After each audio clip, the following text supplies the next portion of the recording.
I will be explaining the blood flow throughout the heart.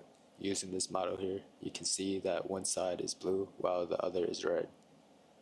This represents two different types of blood flow. The blue side represents the right side of the heart, which holds deoxygenated blood, blood that is being sent out to the lungs for oxygen, while the red side represents the left side of the heart, which holds oxygenated blood, blood being sent out to the body to provide oxygen to your upper and lower limbs. Here is what a labeled example of what all the main parts of this process would look like. I will go through each step and label the parts manually so you can have a deeper understanding. Blood low and oxygen will enter in from the body.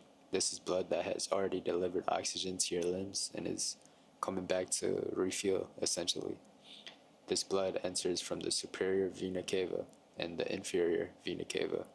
The difference from these two veins are that the blood from the superior vena cava comes from the upper body, so your head, neck, and arms, while the blood from the inferior vena cava is from your lower limbs, the legs, pelvis, and abdomen. All of this blood goes into the right atrium.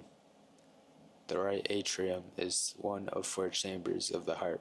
The blood will then pass through the tricuspid valve and enter the right ventricle. The right ventricle then contracts and sends blood through the pulmonary valve. Once past the pulmonary valve, it will be sent out to the pulmonary arteries and straight to the lungs to pick up oxygen.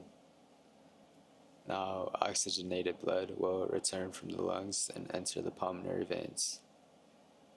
This blood will pool into the left atrium.